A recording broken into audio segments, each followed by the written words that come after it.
Hello, welcome everybody. After a long time, we are doing a long video today. So today's video is about approach to chest pain. Talking about chest pain, most of the time, the afferent fibers from the heart, lungs, great vessels, and esophagus enter the same thoracic dorsal ganglia. And once enters the dorsal thoracic ganglia, it will go up and down a four segments, and then it enters into the spinal cord. So whenever the pain arises from all these structures, we may feel that it is a cardiac organ chest pain. So we need to take ECG for all cause pain from the jaw to the umbilicus. Chest pain is the second most common symptom with which a patient comes to the ED. The problem with the chest pain is it has n number of DDs. The NSTEMI, GARD, unstable angina, aortic dissection, anxiety disorder, pleuritis, STEMI, NSTEMI, acute pericarditis, rib fractures. So many different causes are there. So if we are not evaluating the patient in a particular manner, we'll land up in nowhere and we'll not be able to diagnose the cause of the chest pain. So we have devised one systematic way to assess the chest pain patient. We devised a 5-step method, an algorithmic approach towards the chest pain. In that, the first step of the algorithmic approach is the ABCDE assessment. Primary survey will determine whether the patient is unstable or stable. If it is an unstable patient, means if there is any abnormality in the airway, breathing, or circulation, we have to go ahead and resuscitate the patient. Along with this resuscitation, we have to look for the management of catastrophic causes of chest pain, which will be coming to the catastrophic causes in a short while. If the patient is stable, we can proceed with the secondary survey as well as a focus history and physical examination. So during the focus history and physical examination, do not forget to take the ECG. So in 2025, the AHA has told us to take ECG within 10 minutes of a chest pain patient arrival to the ED. And along with that, if required, obtain an IV access, connect the cardiac monitors, monitor the BP, oxygen, provide supplemental oxygen if required. And then we come to the step 2. The step 2 is assessing the ECG for a severe ACS. ACS means acute coronary syndrome.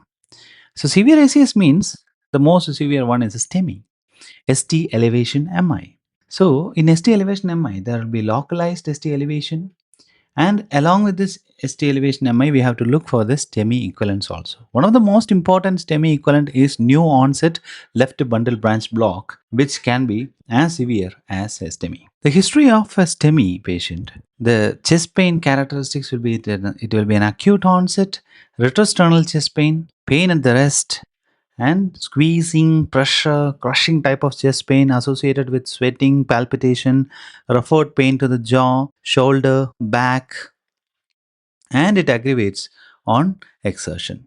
So these are the characteristics of the chest pain which comes in STEMI. Sometimes the patient might present with a Levine sign. So what kind of chest pain we need to think about ischemia of the heart? If it is a central pain, it is kind of a pressure or a squeezing or a gripping type of pain with heaviness, tightness, and exertional or stress related or retrosternal chest pain. All this can be a high probability of ischemia. At the same time, there can be a sharp pain or fleeting, shifting type of pain, pleuritic, positional pain can be a low probability for a ischemic pain.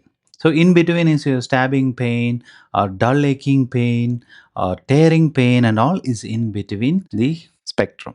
So regarding the STEMI, we need to know what is the definition of the STEMI, how we can define the STEMI when you call a patient as having ST elevation MI. So by ECG, a new or presumed new ST elevation of more than or equal to 1 mm in more than or equal to 2 anatomically contiguous leads in all leads other than V2 and V3. In V2 and V3, what is the problem is we need more elevation. That means more than or equal to 2 mm in case of men more than 40 years, in 2.5 mm in men less than 40 years, and more than or equal to 1.5 mm in women regardless of age. And if you are considering a posterior leads like V7, V8 or V9, then more than or equal to 0.5 mm is enough. We need to know about STEMI mimics. There are a lot of STEMI mimics such as hyperkalemia, hypokalemia or hypothermia. In all these conditions, ST elevation will be there, which will not be a cardiac origin cause. In such conditions, how will you point out towards STEMI is by the POCUS. The POCUS we can do a bedside echo and find the short axis view. In the short axis view, we look at the septum, anterior wall, lateral wall, posterior wall, and inferior wall, and find out which wall is not moving. So that wall will have the MI. This is called as regional wall motion abnormality. Look at this ECG. This ECG is showing ST elevations in V3, V4, V5 and one AVL as well.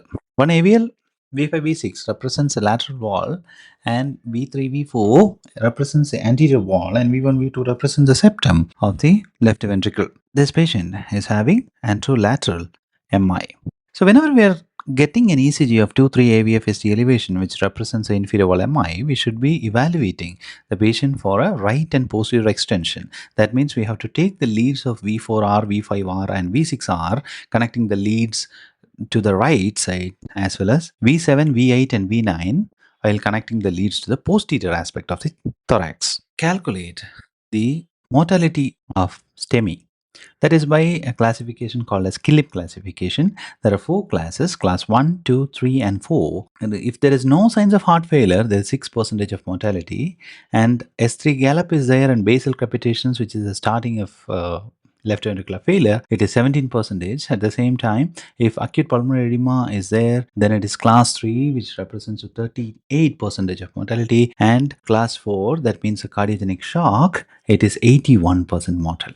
The treatment of ST elevation MI, aspirin 325, clopidogrel, ticagrelor, or prasugrel, depending on the condition, and atorvastatin 80 mg. And primary PCA is a treatment of choice. PCA means the angiogram and putting a stent inside the coronary vessel. And if the first medical contact to the first device time is more than 120 minutes, then the chest pain onset is within 12 hours, then we can consider fibrinolysis. Next, we'll look at the STEMI equivalence. One of the most important STEMI equivalence is new onset left bundle branch block. We should identify the left bundle branch block first. So LVBB can be identified by the QRS duration of more than 120 milliseconds and dominant S wave in V1, broad monophasic R wave in lateral leads such as 1 AVL and V5, V6, and absence of Q waves in lateral leads, and prolonged R wave peak time of more than 60 milliseconds in leads V5 and V6.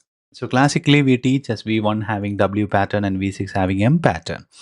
Look at this ECG. This is already having all these components of left bundle branch block, and we will always feel like V1, V2, V3 is having a ST elevation in left bundle branch block. For the escape from this mistake, we need to consider something called a Smith modified Garposa criteria, so which says that concordant ST elevation of more than or equal to 1 mm in more than or equal to 1 lead, and concordant ST depression more than or equal to 1 mm in more than or equal to 1 lead in V1 to V3.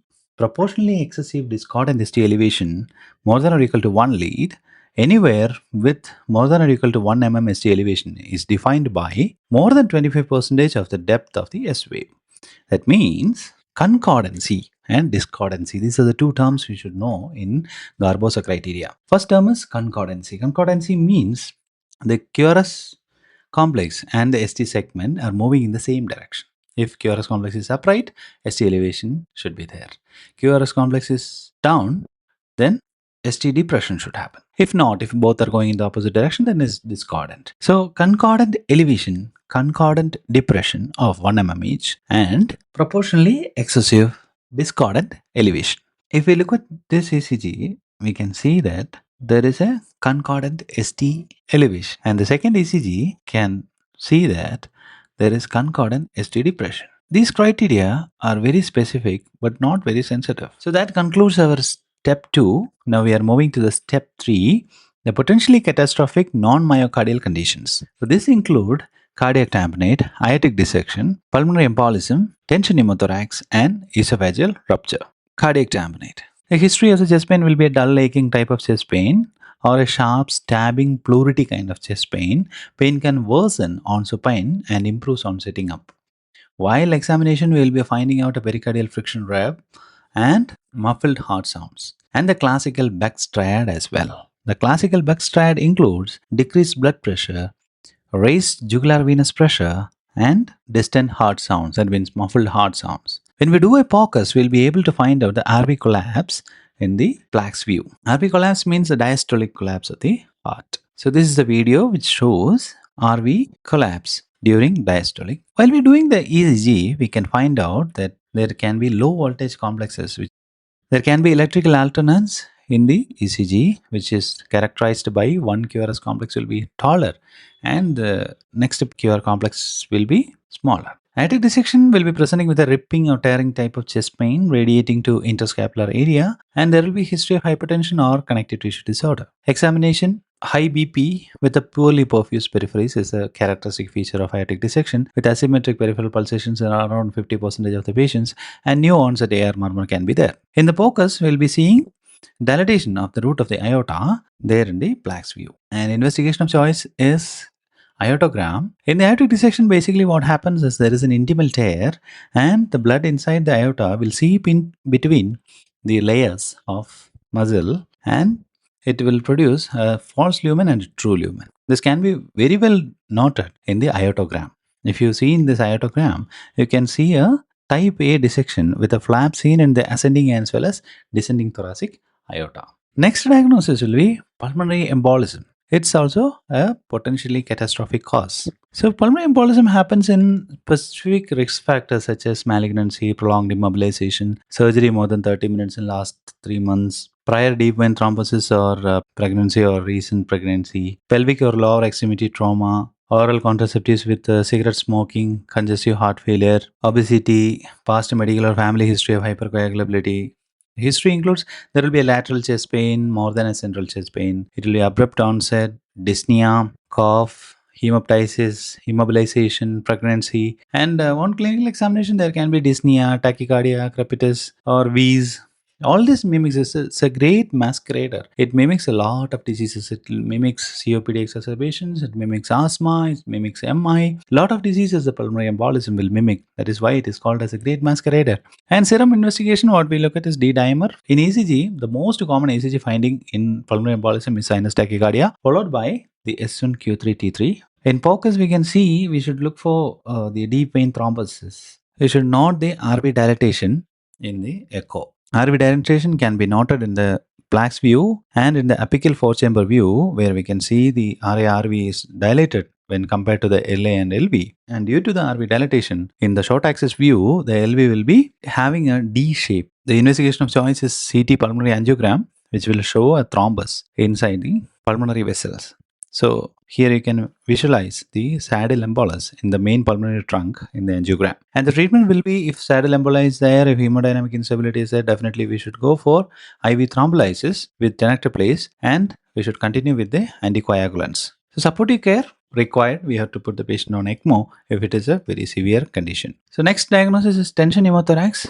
Will be presenting with sometimes hemodynamic instability, sudden onset chest pain, dyspnea, hypotension, tachycardia, the absent breath sounds over the lung which is involved, and tracheal deviation, hyperresonant knot on the percussion. There is no need of X-ray or any other investigation to find the tension pneumothorax. Tension pneumothorax we have to diagnose at the bedside with this barcode sign and the lung point. If you find out the tension pneumothorax in the bedside, and definitely go for a needle thoracostomy followed by a finger thoracostomy and a tube thoracostomy as well. So last but one, the catastrophic diagnosis is esophageal rupture. Esophageal rupture is found mostly in older individuals, sometimes the chronic alcoholics who come with the GERD, and after that a lot of vomiting happens, and after that the patient presents with pain in the chest and persistent pain along the esophagus, and during swallowing the deglutition the pain is aggravated and it is aggravated on neck flexion. Patient is having so much of diaphoresis, dyspnea, then we will definitely think of esophageal rupture.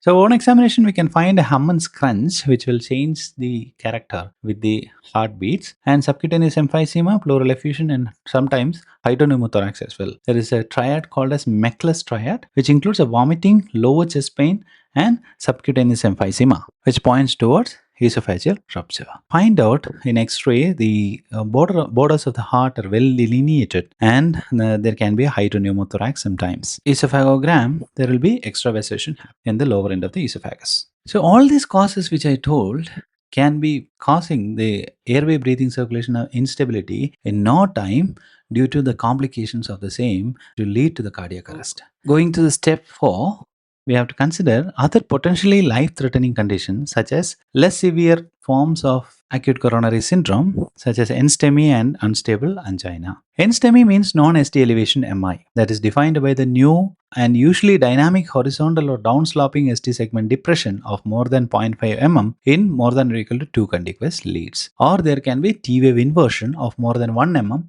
in more than or equal to 2 contiguous leads with a prominent R wave, and if RS ratio is more than 1 or transient ST segment elevation can be there. We have to do a troponin test in such cases, and if the first troponin test is coming negative, then we have to repeat the troponin in 1 to 2 hours if you have a higher sensitivity troponin, and if you are available only a conventional troponin, then you can repeat the value in 3 to 6 hours. You have to see for the increase in the value and then take a call on whether to call it as an NSTEMI or not. So once you find the NSTEMI, we have to grade the NSTEMI into low risk, intermediate risk or high risk. Because of high risk cases, we need early invasive strategies such as angiogram and might require a percutaneous intervention. History, ECG, age, risk factors, troponin are the parameters we use in heart score, and we can grade them into low risk, intermediate risk or high risk. So gray score is another score which can be used. Once you have done the grading of the NSTEMI, the low risk, intermediate risk or high risk, then we have to go for the decision of invasive strategy. Invasive strategy means angiogram. Once the angiogram is done, we will be able to decide whether to put a stent and do a PCI, or we have to go for a CABG. Mostly the CABG will be done in multivessel diseases. Both of these are not possible, then we can go with the medical therapy alone. This is from 2025 AHA updates. Regarding unstable angina, angina that is new onset or occurring at rest with or minimal exertion is called as unstable angina. We can treat and discharge the patient and go for a cardiac CT later, and then we can find out whether we have to do a invasive strategy or no. One important habit we have to develop in the ED is do not discharge a patient with suspected ACS with a single ECG. Always go for a serial ECGs and look for dynamic changes and decide whether we have to go for a troponin test or not, and then only take the decision for discharging the patient. So we came to step 5, which is an alternate diagnosis. Neurogenic causes, musculoskeletal causes, gastrointestinal, pulmonary, cardiovascular causes. So some of the pulmonary causes include some mediastinitis, pneumonia, pleuritis. Gastrointestinal causes sometimes Mallory Weiss-Stare, the cholecystitis, pancreatitis, esophageal spasm, esophageal reflux, peptic ulcer, biliary colic. Musculoskeletal causes such as muscle strain, intercostal muscle strain, or the rib fractures, arthritis, costochondritis. Neurogenic pain such as spinal root compression, thoracic outlet obstruction, herpes zoster, post-herpetic neuralgia. Psychological or hyperventilation itself can sometimes present with chest pain. So we'll go ahead and see some of the causes of it. Musculoskeletal chest pain, suppose a patient coming with sharp aching chest pain and localized to the anterior chest, and pain on palpation in the costochondral junctions and visible swelling in the costochondral joint. The diagnosis can be costochondritis or the teeth syndrome. Sometimes another patient coming with pain along the rib cage, aggravated by the trunk movement and deep breathing, and history of some strenuous exercise activity is there, then we have to suspect intercostal muscle strain. And sometimes the patient will have severe localized chest pain with a history of trauma, and when you touch the patient's chest, there will be point tenderness and there will be crepitus. We can diagnose it by x-ray. The diagnosis can be rib fractures. Some of the neurogenic chest pain, one patient coming with dull aching type of chest pain, radiating kind of chest pain associated with the spinal movement and paraspinal tenderness, dermatomal radiation pain along the root of the nerve. Then the diagnosis can be thoracic spine disorder such as disc prolapse or osteoarthritis or radiculopathy.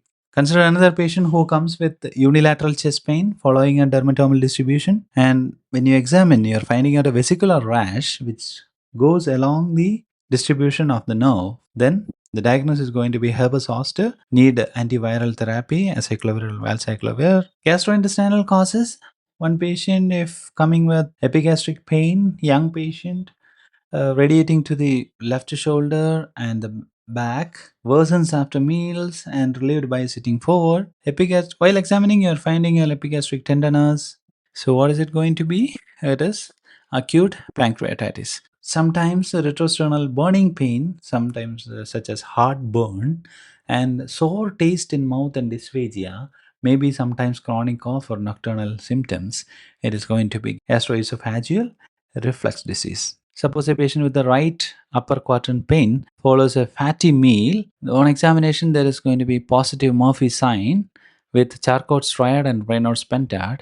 The diagnosis is going to be acute cholecystitis. Some of the pulmonary causes can be retrosternal chest pain worsened by swallowing, breathing, and movement. Sometimes fever with subcutaneous emphysema. It is going to be mediastinitis. If there is a pleuritic chest pain with fever, cough, expectoration, the classical triad, it can be a pneumonia. So remember, even pneumonia can present with chest pain. Other cardiovascular causes of chest pain. Suppose a patient who has pleuritic retrosternal chest pain weeks after myocardial infarction, and when you examine, you are hearing a pericardial friction rub and fever. It's going to be post-MI pericarditis, or otherwise called as Dressler syndrome. Another patient with episodic chest pain at rest, transient ST segment elevation whenever you see the patient during the episodes of chest pain. Otherwise, the patient is going to be fine and ECG is going to be fine. It's going to be the diagnosis of Prince-Metal's angina. Myocarditis is a sharp pleuritic chest pain with fever, tachycardia, arrhythmias, and sometimes cardiac biomarker is going to be positive. One patient with exertional chest pain, syncope or pre-syncope, and presence with the triple apical impulse and heaving apex. The diagnosis you're going to make is hypertrophic obstructive cardiomyopathy. That concludes a class of approach to acute chest pain in ED. It is not a complete list of chest pain causes, but if you follow the algorithm, you may not miss any critical diagnosis. Thank you.